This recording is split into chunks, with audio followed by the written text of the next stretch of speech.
தமிழ் மக்களின் கலாச்சார சூழலை பொறுத்தவரையில் பாலியல் வல்லுறவு என்பது அந்த காலத்தில் தீவிர முக்கியத்துவம் வாய்ந்த ஒரு விடயமாகவே இருந்து வந்தது.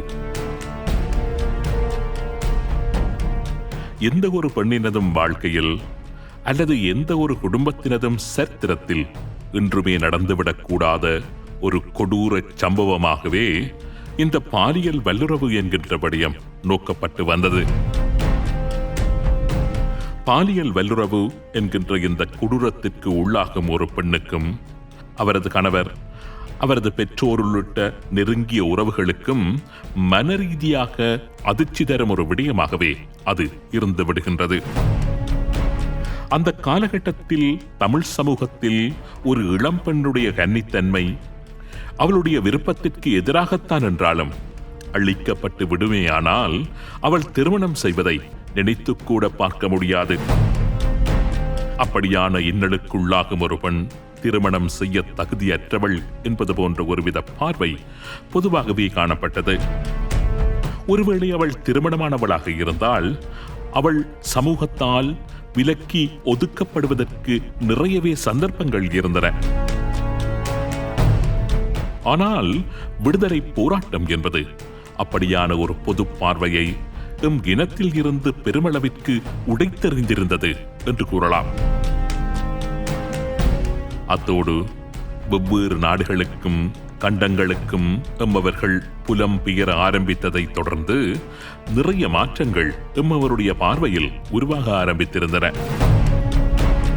கலாச்சாரம் என்கின்ற போர்வையில் ஒரு வரம்பிற்கு மீறி எமது சமூகத்தில் இருந்து வந்த பாரம்பரிய அடக்குமுறைகளை, பண்பாடு என்கின்ற பெயரில் இருந்து வந்த பிழையான பார்வைகளை, கற்பிதங்களை ஈழத்து இளைஞர்கள் படிப்படியாக உடைத்தெறிந்திருந்தார்கள்.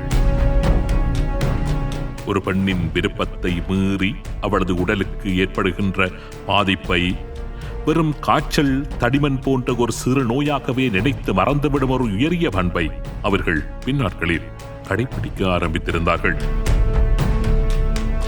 ஆனால் இன்றைக்கு சுமார் 30-35 வருடங்களுக்கு முந்திய அந்த காலகட்டத்தில் நிலைமை அவ்வளவு சுமூகமானதாக இருக்கவில்லை. பாலியல் வல்லுறவுக்கு உள்ளாக்கப்பட்ட பெண்களில் பலர் அவரது குடும்பங்களினாலும் சமூகத்தினாலும் புறந்தள்ளி வைக்கப்படக்கூடிய ஒரு அபாய சூழ்நிலை காணப்படவே செய்தது. பாலியல் வதைக்கு உட்பட்டவர் மற்றும் அவரது நெருங்கிய குடும்பத்தினர் போன்றோருக்கு ஏற்பட்ட மனரீதியான பாதிப்பு மிகவும் பாரதூரமானதாகவே இருந்தது. ஆரம்பத்தில் சில மணி நேரமாகவோ அல்லது ஓரிரு நாட்களாகவோ பாதிக்கப்பட்டவர் பேச முடியாமல் பிரமை பிடித்தவர் போன்று காணப்படுவார். தொண்டை அடைத்த நிலையில் பேச முடியாமல் திணறுவார். படிப்படியாக பிறரிடம் இருந்து ஒதுக்க ஆரம்பிப்பார். மிகவும் மௌனமாக நடமாட ஆரம்பிப்பார். நிறைய அழுவார். அவற்றுடன் அதிக மனச்சோர்வு ஆரம்பித்துவிடும். சாதாரணமாகவே ஒரு பெண்ணின் வாழ்க்கையில் இது போன்ற சம்பவம் நிரந்தரமான ஒரு வடுவை ஏற்படுத்துவதாக கருதப்படுவதால் சமூக வாழ்க்கை ஓட்டத்தில் அவரால் வளமை போலவே மீண்டும் பங்கு பெற்ற முடியாமல் போய்விடும். இதுபோன்ற கொடுமைகளுக்குள்ளாகும் பெண்களுக்கு ஏற்படும் மன உளைச்சல், சமுதாய பயம் என்பனவற்றிற்கு அப்பால் அவர்களை மற்றொரு பயமும் பிடித்துவிடும். அதுதான் தனக்கு ஏற்பட்ட பாதிப்பால் தான் கற்பம் தரித்து விடுவோமோ என்கின்ற பயம். தனக்கு இடம்பெற்ற கொடுமையின் விளைவு கற்பம் தரித்தல் என்கின்ற இயற்கையின் மூலம் தொடர்ந்து விடுமோ என்கின்ற பயம் அந்த பெண்ணையும் அவள் சார்ந்த குடும்பத்தையும் அதிகமாக பிடித்துக் கொண்டு விடும். இது கூட அவர்களுக்கு வேறு பல பிரச்சனைகளை கொண்டு வந்தது. கற்பமாயுள்ளாரா என்று சோதிப்பதற்கு அல்லது ஒருவேளை கற்பம் தரித்திருந்தால் அதனை கலைத்து விடுவதற்கென்று வைத்தியரை அல்லது வைத்தியம் தெரிந்த ஒருவரை நாடுவதை பலர் அதிமுக்கியமாக கருதி செயற்பட்டார்கள். அது கூட நடைமுறையில் அவர்களுக்கு பல பிரதிகூலங்களை பெற்றுத்தரக்கூடியதாகவே அமைந்திருக்கும்.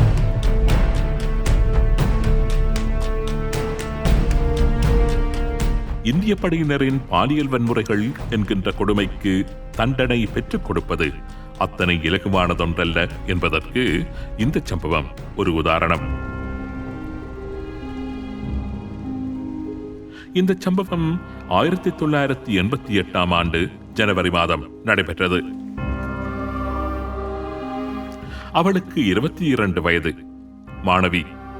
அவளுடைய தந்தை பாதி கண் தெரியாதவர். குடும்பம் முழுவதும் சிலாபத்தில் கடை வைத்திருக்கும் அவளது அண்ணனிலேயே தங்கியிருந்தது. அவளது தாய் கோயில் பிரார்த்தனை ஒன்றில் ஈடுபட்டிருந்ததால் தினமும் அவள் தாய்க்கு உணவு கொண்டு சென்று கொடுப்பது வழக்கம். கோயில் அவர்கள் குடியிருந்த வீட்டிற்கு மிகவும் அருகிலேயே அமைந்திருந்தது. விரதம் முடிப்பதற்காக நள்ளிரவே அவ்வாறு உணவு கொண்டு சென்று கொடுப்பது வழக்கம். சம்பவ தினம் அந்த மாணவி தனது தந்தையுடன் கோயிலுக்கு உணவு எடுத்துச் சென்று கொண்டிருந்தாள். வழியில் 4 இந்திய ராணுவத்தினர் தந்தையிடமும் மகளிடமும் அடையாள அட்டையை கேட்டார்கள். அவளை நீண்ட நேரமாக சோதனை என்கின்ற பெயரில் துன்புறுத்தினார்கள். தற்பொழுது நேரம் என்ன, இதற்காக தனியே சென்று கொண்டிருக்கின்றீர்கள் என்றெல்லாம் கேட்டபடி சோதனை செய்திருக்கின்றார்கள். தகப்பனை அங்கு உட்காரச் சொன்ன அவர்கள் அந்த பெண்ணை மாத்திரம் கோயிலுக்கு எதிரே இருந்த ஒழுங்கியை நோக்கி நடக்கும்படி உத்தரவிட்டார்கள். ஆபத்தான நிலையை புரிந்து கொண்ட அவள் எதிர்ப்பு தெரிவிக்க ஆரம்பித்தாள். ஆனால் அவள் தனியாக மேலும் நடக்கும்படி துப்பாக்கி முனையில் மிரட்டப்பட்டாள். ஒரு ராணுவ வீரன் துப்பாக்கியை நீட்டியபடி அவளது தந்தையின் அருகில் சென்று நின்று கொண்டான். மற்ற மூவரும் அவளை அந்த ஒழுங்கை வழியாக அழைத்துக் கொண்டு சென்றார்கள். தான் ஏதாவது முரண்டு பிடித்தால் தனது தந்தையையும் தன்னையும் சுட்டு தெருவில் போட்டுவிட்டு தாங்கள் இருவரையும் மறுநாள் புலிகள் என்று அடையாளப்படுத்த அந்த பாதகர்கள் தயங்க மாட்டார்கள் என்பது அவளுக்கு நன்றாக தெரியும். எவருமில்லாத ஒரு குடிசையை அண்மித்ததும் அருகில் இருந்த ஒரு புதருக்குள் அவளை இழுத்துச் சென்று அவளை கீழே கடத்தினார்கள். ஒருவன் காவலுக்கு நிற்க மற்ற இருவரும் அவளை குதறினார்கள். பின்னர் அந்த பெண்ணை அங்கேயே விட்டுவிட்டு அவர்கள் சென்று விட்டார்கள். மறுநாள் இயலாத தனது தந்தையையும் அழைத்துக் கொண்டு அருகில் இருந்த இந்தியப்படை ராணுவ முகாமிற்கு போய் தனக்கு இடம்பெற்ற அநீதி பற்றி முறையிட்டாள். கொஞ்சம் தொலைவில் இருக்கின்ற பெரிய முகாம் ஒன்றிற்கு போய் முறையிடும்படி அங்கு கூறப்பட்டது. பெரிய முகாமிற்கு சென்று அவர்கள் முறையிட்டார்கள். அடையாள அணிவகுப்பு நடாத்தி சம்பந்தப்பட்ட 4 படைவீரர்களும் அடையாளம் காண்பிக்கப்பட்டார்கள். அடையாளம் காணப்பட்ட படைவீரர்களுக்கு தண்டனை வழங்கும் முகமாக அவளை ஒரு மருத்துவமனையில் பரிசோதித்து அறிக்கை சமர்ப்பிக்கும்படி கோரப்பட்டது. அந்த இழுபறியில் களைப்படைந்த அவர்கள் அத்துடன் அந்த விடயத்தை விட்டுவிட்டார்கள். அநேகமாக பாலியல் வன்முறை சம்பவங்கள் பற்றி பாதிக்கப்பட்டவர்கள் முறையிடுவது மிக மிக குறைவு. ஒருவேளை அவர்கள் இந்திய ராணுவ உயரதிகாரிகளிடம் முறையிடும் சந்தர்ப்பங்கள் ஏற்பட்டாலும் கூட அவ்வாறு முறையீடு செய்தவர்களை அலைக்கழித்து களைப்படைய வைத்து விடுவார்கள்.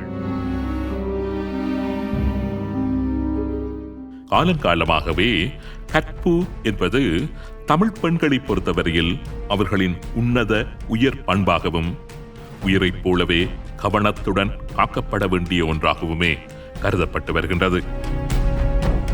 ஈழப்பெண்கள் வாழ்விலும் இந்த விடயம் மிகவும் முக்கியத்துவம் கொடுக்கப்பட்டு கடைபிடிக்கப்பட்டு வருகின்றது. ஈழத்தில் இந்திய படையினர் பாலியல் வல்லுறவுகள் புரிந்த காலப்பகுதிகளில் அவர்களிடம் இரையாகி போன எத்தனையோ பெண்கள் தங்கள் உயிரை மாய்த்து தம்மீது ஏற்படுத்தப்பட்ட களங்கத்தை போக்கிக் கொள்ள முயன்ற வரலாறு பரவலாகவே காணப்படுகின்றது. அந்த நேரத்தில் இருந்த தமிழ் மக்களின் கலாச்சார மரபுப்படி இந்திய படைகளினால் சீரழிக்கப்பட்ட எத்தனையோ பெண்கள் இன்று வரை திருமணம் முடித்துக் கொள்ளாமல் தங்களை தாங்களே நொந்து கொண்டிருப்பதையும் காணக்கூடியதாக இருக்கின்றது. இந்திய படையினரிடம் ஒரு இளம்பெண் தன்னை விடுவிக்கும்படி கெஞ்சி கதறியது பற்றி அதனை நேரில் கண்ட ஒருவர் இவ்வாறு எழுதியிருந்தார். துப்பாக்கி முனையில் 3 இந்திய ராணுவ வீரர்கள் ஒரு இளம்பெண்ணை பலாத்காரம் செய்ய முயன்று கொண்டிருந்தார்கள்.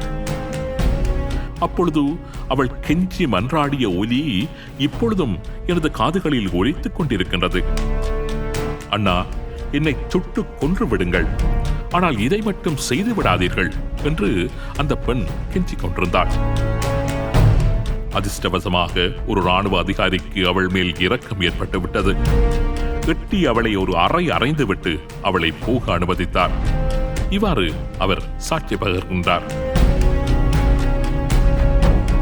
இந்திய படையினர் ஈழத்தில் தமிழ் பெண்கள் மீது மேற்கொண்ட பாலியல் வன்முறைகள் தொடர்பாக உலகத்தின் கவனம் பெருமளவில் ஈர்க்கப்படவில்லை என்றாலும் உலகத்தின் மத்தியிலும் தமிழ்நாட்டின் மத்தியிலும் இந்தியாவை தர்ம சங்கடத்தில் ஆழ்த்தும் வகையில் பாலியல் வன்முறைகள் தொடர்பான செய்திகள் பெருமளவில் பரவ ஆரம்பித்திருந்தன. அவசரமாக இந்த வன்முறை கலாச்சாரத்தை ஒரு கட்டுக்கோப்புக்குள் கொண்டு வர வேண்டும், அல்லது இந்த விடயங்கள் பற்றிய செய்திகள் வெளிவருவது தவிர்க்கப்பட வேண்டும் என்ற உத்தரவு இலங்கையில் நிலை கொண்டிருந்த இந்திய படை தலைமைகளுக்கு விடுக்கப்பட்டது. ஆனால் அந்த உத்தரவை ஏற்கும் மனநிலையில் களமுனை அதிகாரிகள் இருக்கவில்லை. இலங்கையில் தங்களுடைய எதிரி யார், எங்கிருக்கின்றான், எப்பொழுது தம் மீது தாக்குதலை நடத்துவான் என்று அறியாமல் ஒரு வித்தியாசமான கெரில்லா யுத்தத்தை ஈழமண்ணில் எதிர்கொண்டு வரும் ஜவான்களை ஒரு அளவிற்கு மேல் கட்டுப்படுத்துவது பாதகமான பின்விளைவுகளை ஏற்படுத்திவிடும் என்பது களமுனையில் இருந்த இந்திய படை அதிகாரிகளின் கருத்தாக இருந்தது. பாலியல் வன்முறைகள் தொடர்பான குற்றச்சாட்டுக்களை இந்திய உயரதிகாரிகளிடம் துணிந்து முறையிட்டவர்களை அலைக்கழித்து அல்லது சோர்வடைய வைத்து தமது ஜவான்களின் நடத்தைகளை நியாயப்படுத்திய மேலதிகாரிகளும் இருக்கவே செய்தார்கள். ஒரு மாணவி மீது இந்திய படையினர் பாலியல் வல்லுறவு மேற்கொண்டதற்கு எதிராக அருகிலுள்ள முகாமில் முறைப்பாடு செய்யப்பட்டது. முகாமில் நடைபெற்ற அடையாள அணிவகுப்பில் குற்றவாளிகள் அந்த மாணவியினால் சரியாக அடையாளம் காண்பிக்கப்பட்டார்கள். சரி, நாளை வாருங்கள் என்று கூறி மாணவியையும் பெற்றோரையும் இந்திய ராணுவத்தினர் அனுப்பிவிட்டார்கள். தனது தாய் தந்தையுடன் அந்த மாணவி மறுநாள் அந்த முகாமிற்கு சென்றாள். பெரிய முகாமில் உள்ள உயரதிகாரிகளை சென்று சந்தியுங்கள் என்று கூறி அவர்களை அரியாலை ராணுவ முகாமிற்கு ராணுவ ட்ரக் வண்டி ஒன்றில் ஏற்றி அனுப்பி வைத்தார்கள். அரியாலை ராணுவ முகாமிற்கு சென்ற அவர்களை எந்த உயரதிகாரியும் வந்து சந்திக்கவில்லை. முழு நாளும் அவர்கள் அங்கு காத்திருந்தார்கள். இரவு நெருங்க ஆரம்பித்ததும் அவர்களை அச்சம், கோபம் என்பன பிடிக்க ஆரம்பித்தன. இரவு சாப்பாட்டை அவர்கள் வேண்டாம் என்று கூறி ஒதுக்கிவிட்டார்கள். நடுராத்திரியில் ஒரு சிப்பாய் அவர்களிடம் வந்து, கமாண்டர் அந்த பெண்ணை மாத்திரம் தனியே பார்க்க விரும்புவதாக கூறி அழைத்திருக்கின்றார். கோபமுற்ற தாய் மகளுடன் சேர்ந்து குரல் எழுப்பியிருக்கின்றார். உடனே வாயில் கையை வைத்து உஷ் என்று கூறியபடி அந்த சிப்பாய் வெளியே போய்விட்டான். இதனை விட பலமான அச்சுறுத்தல் வரலாம் என்று பயந்த தாய் அன்று இரவு முழுவதும் அந்த அறையில் வாசலிலேயே காவல் இருந்திருக்கின்றார். மறுநாள் காலை வீட்டிற்கு திரும்பிச் செல்ல இருந்தவர்களிடம் தொடர்ந்து அங்கு காத்திருக்கும்படி கூறப்பட்டது. காத்திருப்பதில் எந்தவித பிரயோசனமும் இல்லை என்பதுடன் தொடர்ந்து அங்கு தங்கியிருப்பது மேலும் மோசமான அனுபவத்தையே பெற்றுத்தரும் என்பதையும் புரிந்து கொண்ட அந்த மாணவி தனது தாய்க்கு உடல்நிலை சரியில்லை என்றும் அவளை வைத்தியசாலையில் அனுமதிக்க வேண்டும் என்றும் தெரிவித்திருக்கின்றாள். உடனே அந்த தாயை ராணுவ மருத்துவமனையில் அனுமதிக்கலாம் என்று அவர்கள் கூறியிருக்கின்றார்கள். தாயும் மகளும் மிகவும் பிடிவாதமாக இருந்ததால் தகப்பனை முகாமில் விட்டுவிட்டு தாயையும் மகளையும் வெளியே செல்வதற்கு அனுமதித்தார்கள்.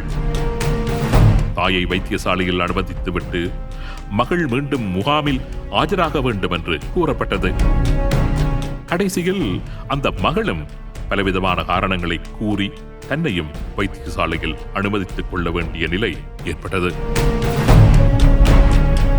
கிராமங்களில் பரவலாக இடம்பெற்று வந்த பாலியல் வன்முறைகளை தடுப்பதற்கு கிராம மட்டத்தில் இயங்கி வந்த மக்கள் பிரதிநிதிகள் உதவ வேண்டும் என்று இந்திய ராணுவ உயரதிகாரிகள் கேட்டுக்கொண்டார்கள். இதன் அடிப்படையில் 1987 ஆண்டு நவம்பர் மாதம் 18 ஒரு முறைப்பாட்டை சிட்டிசன் கமிட்டி, அதாவது பிரஜைகள் குழு ஒரு இந்திய ராணுவ முகாமில் முறையிட்டது. அந்த முகாம் பொறுப்பதிகாரி மிகவும் சுறுசுறுப்பாக செயற்பட்டார். அடையாள அணிவகுப்பை உடனடியாக நடாத்தி சம்பந்தப்பட்ட ராணுவ வீரர்களை அடையாளம் கண்டுகொண்டார். அதேவேளை சிட்டிசன் கமிட்டி என்கின்ற பிரஜைகள் குழுவில் சென்ற துடிதுடிப்பான ஒரு இளம் வயதினன் பற்றிய விவரங்களையும் அந்த பொறுப்பதிகாரி சாதாரணமாக கேட்டு வைத்துக் கொண்டார். ஒரு சில நாட்களின் பின்னர் அந்த இளைஞன் வசித்து வந்த வீட்டிற்கு அருகில் ஒரு சுற்றி வளைப்பு ஏற்பாடு செய்யப்பட்டது. பிரஜைகள் குழுவில் அங்கம் வகித்த அந்த இளைஞனை சந்தேகத்தின் பேரில் கைது செய்வதாக கூறி அழைத்துச் சென்றிருக்கின்றார்கள்.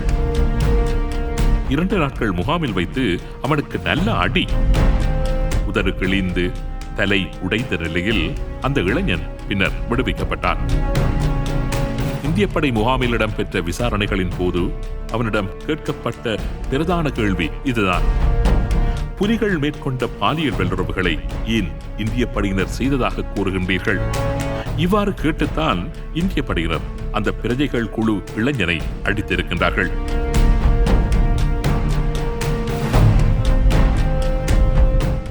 இந்திய ஜவான்கள் ஈழத்தில் மேற்கொண்ட வரையறையற்ற பாலியல் வல்லுறவுகள் இந்திய படைகளின் தலைமையினால் ஒரு வகையில் மறைமுகமான அங்கீகாரத்தை பெற்றிருந்ததுதான் மிகப்பெரிய கொடுமை. யுத்தத்தில் ஈடுபட்டு வரும் படையினர் தமது களைப்பை போக்கிக் கொள்ள அவ்வாறு செய்வது ஒரு வகையில் நியாயமே என்பதுதான் அவர்களது வாதமாக இருந்தது. ஆனால் ஈழத்தில் தமிழ் பெண்களின் நியாயமோ வேறாக இருந்தது.